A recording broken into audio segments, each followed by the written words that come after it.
Amén, hermanos, muchas gracias al Señor que me permite estar compartiendo el día de hoy con ustedes el mensaje más revolucionario que la humanidad ha podido escuchar, el glorioso Evangelio de nuestro Señor Jesucristo. Quiero darles un abrazo no tan caluroso porque hoy hace un día muy caliente, pero los ancianos de la Iglesia Evangélica de la Gracia, envía un abrazo muy fraternal a cada uno de ustedes. Hoy se ha hecho un pequeño trueque. El pastor Rubén está en la iglesia y bueno, esperemos que el trueque salga bien favorecido el día de hoy aquí en la iglesia Piedra de Ayuda, para que pueda ser de mucha bendición lo que vamos a escuchar. Quisiera comenzar con una oración para que el Señor guíe mis palabras, mi boca y cada una de las cosas que voy a decir, para que nuestros corazones salgan alentados y confortados a la palabra que el día de hoy hablaré. Señor, te doy las gracias por este momento que nos permites poder escuchar tu palabra, Señor. Gracias porque nos permites congregarnos, nos permites edificarnos juntos, crecer en el conocimiento del glorioso Evangelio, Señor. Gracias porque nos has libertado, Señor, de la esclavitud del pecado. Gracias porque nos has libertado de nosotros mismos.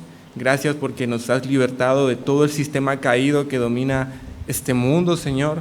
Gracias, Señor, porque nos has mostrado la verdadera libertad que hay en ti, Señor.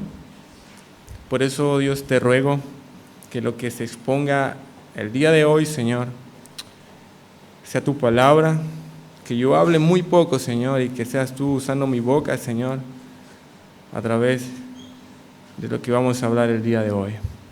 En el nombre de Jesús. Amén. El título del sermón de esta mañana, hermanos, es Cristo nuestra liberación.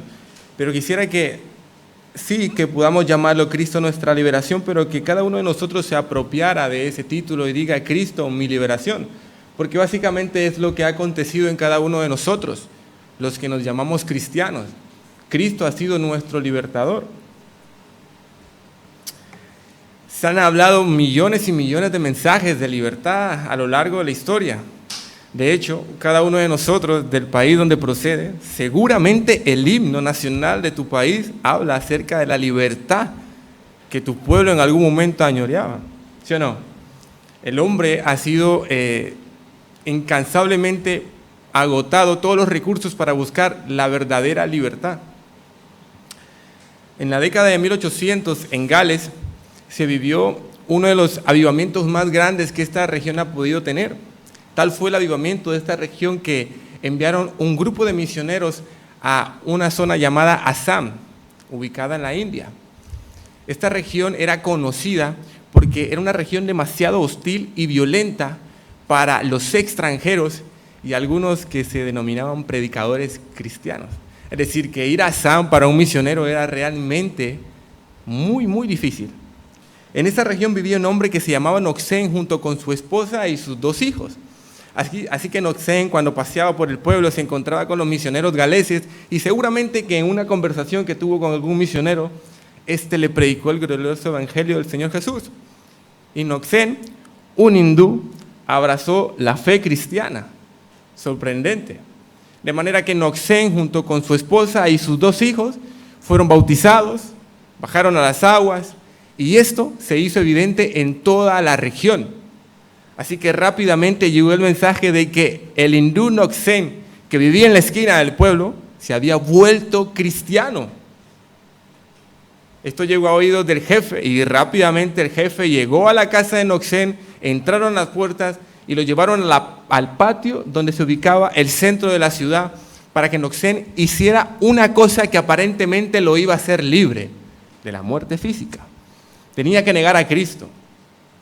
Tenía que negar a Cristo porque si no iba a sufrir las consecuencias su esposa y sus 2 hijos. A lo que Noxen respondió a esto en medio de aquel pueblo, aquella multitud que le agolpaba y frente a 2 escopetas que seguramente apuntaban a su cabeza. He decidido seguir a Cristo. No hay vuelta atrás. No hay vuelta atrás.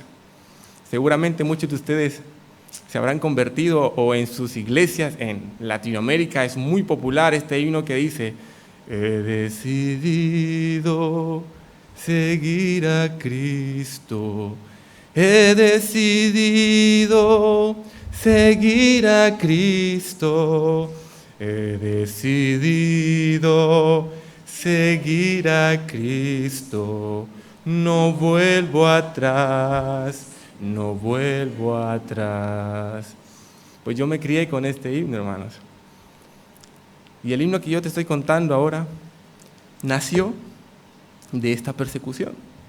Así que Enoxén, cuando vio a su esposa y vio a sus hijos, y que él estaba frente a las balas que iban a lanzar, Enoxén respondió: he decidido seguir a Cristo, no hay vuelta atrás, no hay vuelta atrás. El jefe indignado ordenó el fusilamiento de sus hijos. Así que cayeron muertos inmediatamente mientras Enoxén decía estas palabras. Inmediatamente, nuevamente y de forma urgente, el jefe le volvió a decir a Enoxén: niega tu fe, dale la libertad a tu esposa, no seas esclavo de esa mentira. Y Enoxén, viendo a su esposa, y su esposa viendo a Enoxén, sabía lo que iba a pasar. Y nuevamente respondió Enoxén: aunque nadie se me une, lo seguiré. No hay vuelta atrás, no hay vuelta atrás. E inmediatamente la esposa de Enoxén cayó al suelo y murió. Aunque las palabras de Enoxén son palabras llenas de convicción, claramente pueden conmover nuestro corazón, estas palabras no solamente están cubiertas de convicción, queridos hermanos. Estas palabras son las palabras de un hombre verdaderamente libre, hermanos. Libre del temor a la muerte, libre del pensamiento cultural que se movía en ese momento en su sector, libre de él mismo. Ahora, ¿cómo puede ser que este hombre libre no haya sido librado de su muerte? ¿Qué había experimentado Enoxén? Claramente Enoxén había experimentado lo que los cristianos experimentan cada día: la verdadera libertad. Ahora, ¿qué es la libertad? ¿Cómo se define la libertad? Y a lo largo de esta semana que he estado construyendo este sermón, la verdad es que si me hubiera detenido un poco en el texto en el que estamos comprendiendo este pasaje de Romanos capítulo 8, verso 3, porque lo que era imposible para la ley, por cuanto era débil en la carne, Dios lo hizo, enviando a su Hijo en semejanza de carne de pecado, y como ofrenda por el pecado, condenó al pecado en la carne. Hermanos, esto es un pasaje muy complejo, pero realmente envuelve el poderoso evangelio que Enoxén había experimentado de la verdadera libertad.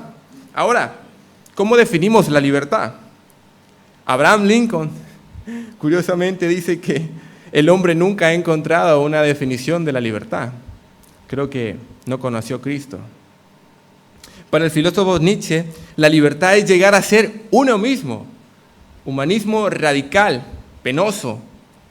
Pero es mi deseo que Dios nos permita que a través de lo largo de este sermón podamos comprender realmente qué es el verdadero sentido de la libertad. Ahora bien, no vengo de parte de History Channel ni de Discovery Channel a hablar sobre estudios sociales o historia, pero la verdad que me gustaría que pudiéramos viajar en el tiempo y ver qué ha pasado a lo largo de nuestra historia para que podamos comprender de mejor manera qué es la libertad. Aquí algunos datos históricos sobre la esclavitud y la búsqueda de la libertad. Las arduas batallas de Simón Bolívar por la libertad de Venezuela, de Bolivia, de Colombia, de Ecuador, de Perú. 12 millones de africanos fueron llevados a América entre el siglo XVI y el siglo XIX para realizar trabajos forzosos. Las incansables luchas por la libertad de los pueblos indígenas. El pueblo de Israel sometido a esclavitud por más de 430 años en Egipto. Hermano, es claro que el hombre ha sido y ha buscado siempre la libertad. Pero, ¿existe la esclavitud hoy en el 2022? Bueno, quizás ya los amos ya no tienen brazos y 2 piernas, pero ahora los amos han evolucionado y ahora tienen forma de internet, tienen forma de comida, tienen forma de hábitos destructivos y otros, paradójicamente, viven sometidos a su propia tiranía personal. Son esclavos de ellos mismos. Es una locura. Así que déjame decirte una gran verdad y posiblemente no sea muy alentadora, pero déjame terminar el sermón. Todos somos esclavos. Pero como cantamos hace un momento en 2 himnos anteriores, una contradicción. Somos libres y esclavos por amor. ¿Qué es eso, hermano? ¿Cómo puede ser que un libre sea un esclavo y que un esclavo sea verdaderamente libre? Bueno, a lo largo de este sermón estaré repitiendo este versículo, hermano. Porque si algo deseo en mi corazón es que no te acuerdes de mi prédica, pero sí te acuerdes de Romanos 8:3. Quiero que se te grabe en la mente y en el corazón este pasaje. Porque lo que era imposible para la carne, para el pecado, por cuanto era débil en la carne, Dios lo hizo. ¿Quién lo hizo? Dios, enviando a su Hijo en semejanza de carne de pecado y como ofrenda por el pecado, condenó al pecado en la carne. La carta a los romanos es denominada el éxtasis, si lo puedo llamar de esta manera, si me permiten usar la palabra, teológico del apóstol Pablo. Realmente estudiar la carta a los romanos es todo un reto. Es una carta que presenta la sustancia teológica más alta del apóstol Pablo. Se dice que el apóstol Pablo seguramente cuando tendría 22 años comparados a las formaciones académicas que tenemos hoy, seguramente ya tenía 2 doctorados a los 22 años. Así que pido que oren por mí mientras estoy predicando este sermón, porque ciertamente nos encontramos ante un reto muy grande en Romanos capítulo 8, verso 3. Ahora bien, no solamente es el éxtasis teológico del apóstol Pablo o la sustancia más grande teológica que podemos encontrar en Romanos, es que en el verso 3 del capítulo 8 encontramos 4 cosas importantes. Número 1, la justicia de Dios. Número 2, la manera en que Dios justifica a judíos y a gentiles. Número 3, que el cristiano ciertamente tiene una batalla con su propio pecado, con ese pecado residual. Y número 4, el sermón que estoy predicando ahora mismo, la libertad del creyente, la libertad gloriosa que solo encontramos en Jesús. Así que este es un mensaje para pequeños y no tan pequeños, porque ciertamente aún los pequeños son esclavos. Todos nacimos siendo esclavos. Vuelvo a leer. Porque lo que era imposible para la ley, por cuanto era débil por la carne, Dios lo hizo, enviando a su propio Hijo, en semejanza de carne de pecado, y como ofrenda por el pecado condenó al pecado en la carne. Ahora, para poder comprender mejor este texto, quisiera tomarme unos minutos de esta mañana. Me dijeron que tengo 4 horas para predicar, así que bueno, no creo que esto suponga un esfuerzo alguno. Además, está bastante fresquito por aquí, entonces yo estoy muy cómodo, así que tomen libertad, hermanos. Si quieren un poquito de agua, los podemos pedir a los hermanos aquí para que escuchemos bien. Quisiera, si puso la palabra, a ir frase por frase de lo que dice Romanos capítulo 8, verso 3, y que podamos comprender mejor lo que el apóstol Pablo, inspirado por el Espíritu Santo, escribió. Dice, porque lo que era imposible para la ley, por cuanto era débil por la carne. ¿Qué quiere decir esto? Bueno, para la ley era imposible salvarme. ¿Por qué? Porque yo era débil en la carne. Esto apunta a que el ser humano tiene una incapacidad moral de cumplir la ley moral del Dios 3 veces santo. Es decir, hermanos, no somos salvos por obra, sino por gracia, por la fe en Cristo. No es por ser buenas personas. La ley me decía, no mentirás, pero es que mi corazón pecaminoso tiene una naturaleza pecaminosa que está inducida voluntariamente a ser mentiroso. Así que no podía ni siquiera dejar de mentir. Seguimos. Dios enviando a su Hijo. ¿Dónde encontramos un paralelismo de este texto en el Antiguo Testamento? Bueno, vamos al relato de Génesis 22, verso 2. Estaré más o menos jugando entre el verso 2 y el verso 14, que es el mandato del Señor y cuando el Señor interviene en la vida de Abraham. Y dice, aconteció después de estas cosas que probó Dios a Abraham y le dijo, Abraham. Y él respondió, heme aquí. Y dijo, toma a tu hijo, tu único. A eso es lo que está apuntando Romanos capítulo 8, versos 3. A que Dios lo hizo enviando a ¿quién? A su hijo. Tal cual como Abraham está presentando a Isaac, ese es un tipo de Cristo, bien presentado en el Nuevo Testamento como el Cordero inmolado que quitará el pecado del mundo. Eso apunta a la doctrina de la sustitución. Ahora bien, no solamente dice que era su único hijo, sino a quien amas. Luego dice más adelante en el verso 13, y aquí a sus espaldas un carnero trabado en un zarzal por sus cuernos, y fue Abraham y tomó el carnero y lo ofreció en holocausto en lugar de su hijo. ¿En lugar de quién? De tú y yo. Y llamó a aquel lugar, el Señor proveerá. Amén.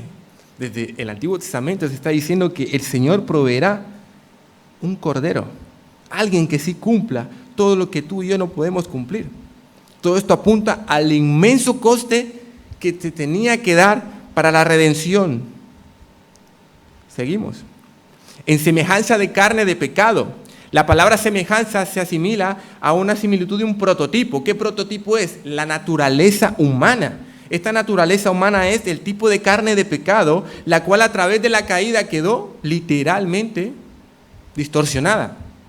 Se corrompió de forma voluntaria y nosotros en nuestro primer padre, Adán, el primer Adán, que no tuvo altura, bien, en él todos decidimos pecar.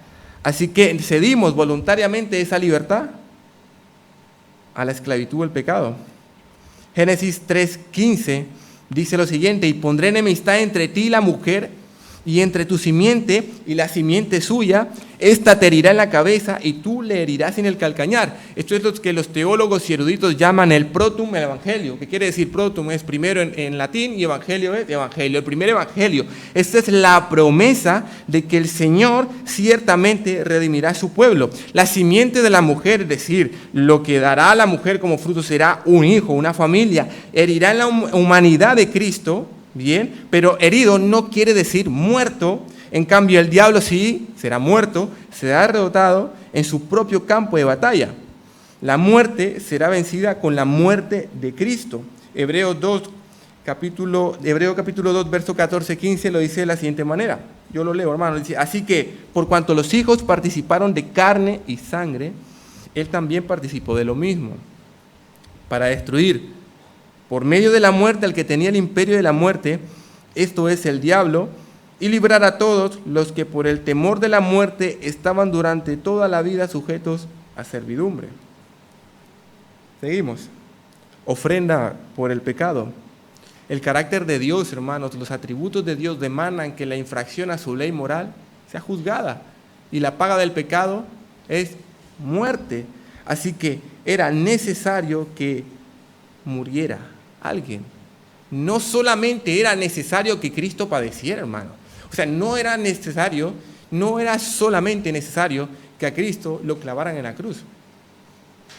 No solamente era necesario que Cristo viviera una vida perfecta. No solamente era necesario que Cristo llevara 1000 azotes en su espalda. No solamente era necesario que Cristo llorara, que Cristo padeciera brutalmente. Ustedes imagínense, todo esto, no solamente era necesario esto. Era necesario que Él muriera, hermanos, porque la paga del pecado es muerte. Ahora bien, sí, estamos hablando de la libertad, pero es que tenemos que saber que la libertad se busca porque ciertamente hay enemigos contra esa libertad. Y me gustaría llamar a estos enemigos la trilogía, si lo puedo ver de esta forma, me gusta mucho este concepto, la trilogía enemiga del cristiano. Tiene un representante, pero son 3. Número 1, el pecado. Número 2, la muerte, y su máximo exponente, representante y jefe, el diablo. Las Escrituras nos enseñan que Cristo se ofreció a sí mismo como sacrificio a Dios por pago de los pecados de su pueblo. Su muerte satisfizo la justicia de Dios, porque Dios solamente se satisface en Él mismo.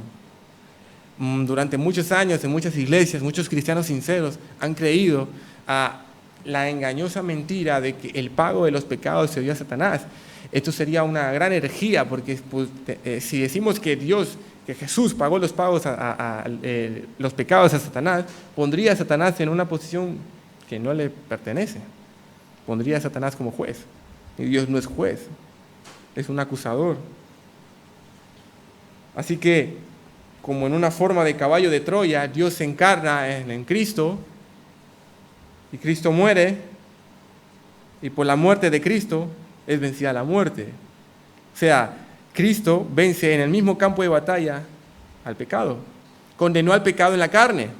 En la encarnación de Cristo y en su crucifixión, el pecado fue juzgado y condenado. De manera que el juicio que había contra el primer Adán, contra la primera naturaleza, bien, en la segunda naturaleza, que es la iglesia, los decretos de muerte se han anulado.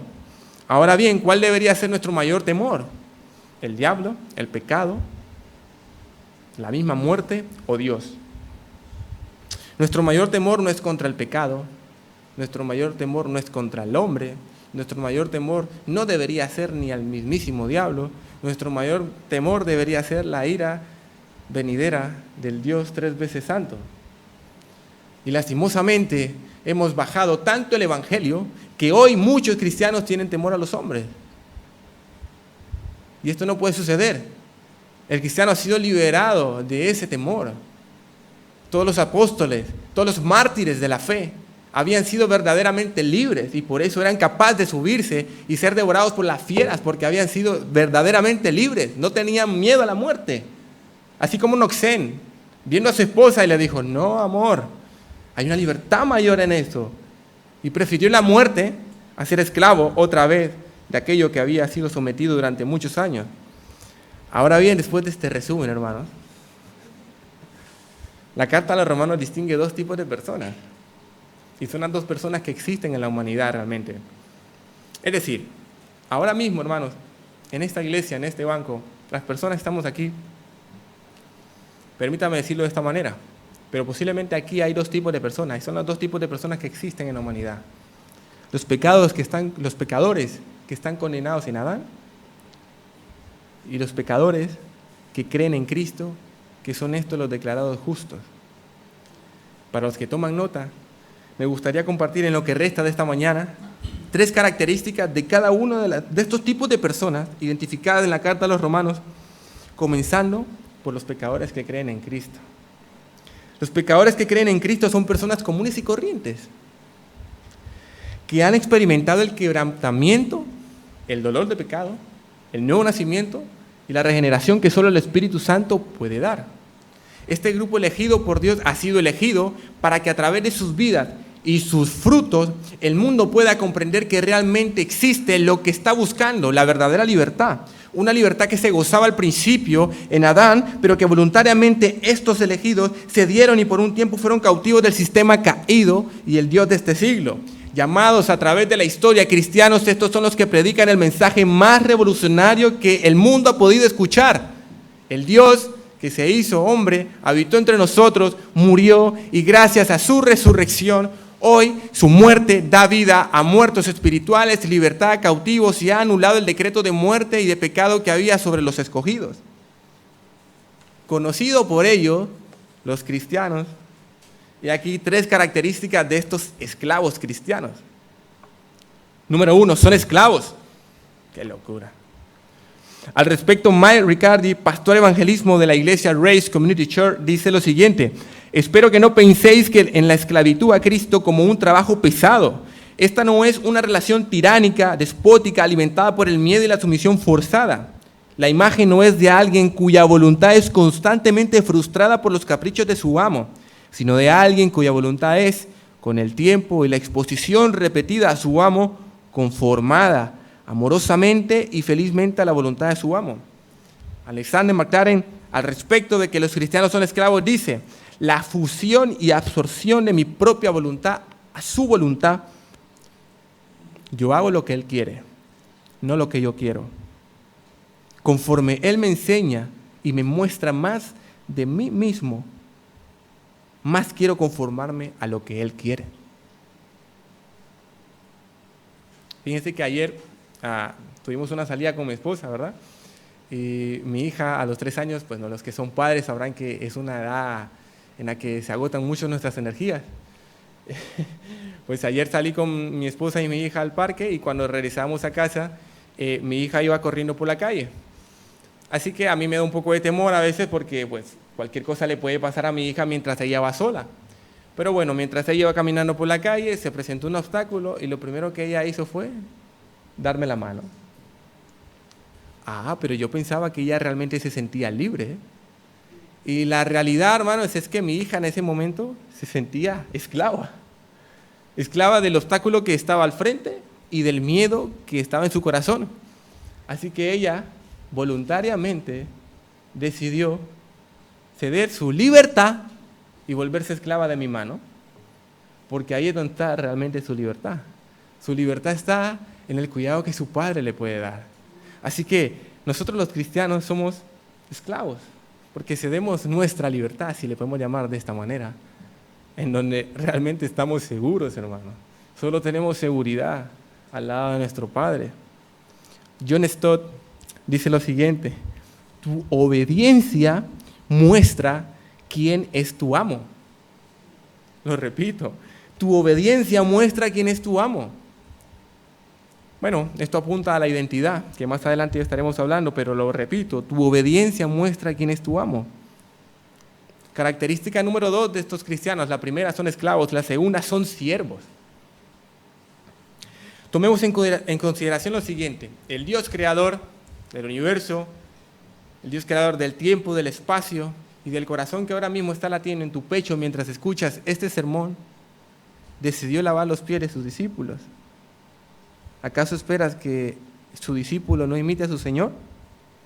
Jesús se despojó a sí mismo, tomando forma de siervo, hecho semejante a los hombres, y estando en la condición de hombre, se sometió a obediencia hasta la muerte y muerte de cruz. El mismo Jesús se sometió a la voluntad de su Padre. El pastor Miguel Núñez, en su libro Un siervo para su gloria, en la página 145, se lo recomiendo, dice lo siguiente: los siervos para su gloria tienen una sola preocupación: ¿de qué manera lo que hacen refleja el carácter de su amo? ¿De qué manera lo que hacen? ¿A qué apunta esto? A su obediencia. Característica número 3, son libres. Pero ¿cómo puede ser que unos esclavos y unos siervos sean libres? Los cristianos son libres de sí mismos. Los cristianos son libres de las analogías diabólicas de este mundo. Los cristianos son libres del pecado. Los cristianos son libres de la muerte espiritual. Los cristianos son libres de ellos mismos. Los cristianos son libres del pensamiento humanista. Los cristianos son libres de toda psicología barata que arruina el evangelio. Los cristianos son libres. Son libres.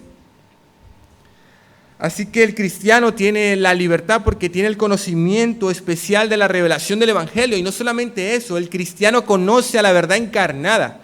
La verdad no es un concepto, como Nietzsche lo decía, que era encontrarse a uno mismo. La verdad ciertamente es una persona, y lastimosamente Abraham Lincoln no lo supo definir. Pero Jesús sí: yo soy la verdad. Sobre tal libertad, el pastor Sugel Michelén dice al respecto. Me encantan estas palabras y quisiera decirlas de manera literal para no equivocarme. Dice: Dios nos libera de la esclavitud del pecado. Dios nos hace nacer de nuevo para que por primera vez en nuestras vidas nosotros podamos actuar como seres libres. Es decir, si tú, hermano que me escuchas, ahora mismo tú no has nacido de nuevo, eres esclavo. Yo también. Pero somos verdaderamente libres cuando nacimos de nuevo. Cuando yo me convertí, por primera vez en mi vida actué como un ser libre porque Dios en la regeneración me había libertado del pecado. La libertad consiste en vivir para lo que he sido diseñado, y hemos sido diseñados para una única cosa, y es adorar al Creador del universo y al Creador de nosotros mismos. 1 Corintios 6, 19, 20 dice: ¿o ignoráis que vosotros sois templo del Espíritu Santo, el cual está en vosotros y que no sois vuestros? Por tanto, glorificar a Dios en vuestro cuerpo y en vuestro espíritu, los cuales son de Dios, no nos pertenecemos. ¿Por qué? Porque somos verdaderamente libres cuando estamos con nuestro amo. Y gracias a Dios tenemos un gran amo, un amo que lo dio todo por nosotros. Somos cristianos, siervos de nuestro Señor Jesucristo, y en esto consiste la verdadera libertad y la vida eterna, en que te conozcan a ti, al único Dios verdadero, y a Jesucristo, a quien has enviado. Ahora bien, hermanos, a quienes las siguientes características que he hablado les parecen ajenas, quiero tomarme esta última parte del sermón para hacer un llamado urgente. Digo urgente, a que corras a esa cruz esperanzadora. Volvamos al Génesis, al principio. El mundo se colocó bajo el dominio de Satanás, voluntariamente, actuando libremente. ¿Sí o no? Todos son esclavos del pecado en Adán, pero todos somos esclavos con un pago diferente. He aquí las 3 características de estos pecadores condenados en Adán. Ciertamente, querido hermano y hermana que me escucha, todos estuvimos en algún momento ahí. Es hijo del diablo, imita lo que su padre hace. Dijo Jesús al respecto: vosotros sois de vuestro padre el diablo, y los deseos de vuestro padre queréis hacer. Él ha sido homicida desde el principio y no ha permanecido en la verdad, porque no hay verdad en él. Cuando habla mentira, de suyo habla, porque es mentiroso y padre de mentira. Hay una clara identidad de todo esclavo, y es que imita lo que hace su señor. Característica número 2. El hombre caído está cegado por el diablo, y por esa razón, querido amigo que visitas esta iglesia el día de hoy, si no comprendes este sermón, es porque sigues siendo esclavo. Característica número 3. El hombre caído está cautivo a la voluntad del diablo. Su libertad fue cedida a un amo mentiroso que paga muy mal, con la muerte espiritual. La voluntad de la humanidad, de toda la humanidad, está direccionada a la búsqueda de hecho, fíjense ahora mismo quienes se vayan en metro. Miren la publicidad que rodea cada una de las estaciones. Mensaje como el siguiente: busca la mejor versión de ti mismo. Sigue lo que tu corazón dice. La verdadera libertad está en que hagas lo que quieras. De hecho, saliendo de aquí, vean cómo actúa la humanidad. Todo el mundo está queriendo hacer lo que él quiere y que no se le diga nada. Porque todo el mundo quiere hacer lo que él quiere, pero el cristiano no hace lo que él quiere, hace lo que su Señor dice que haga. Y entonces, en esa libertad de su Señor, encuentra gozo y plenitud. Ahora, hermanos, ¿se recuerdan de Noxén? Su esposa murió, ¿no? Pero ¿qué pasó con Noxén?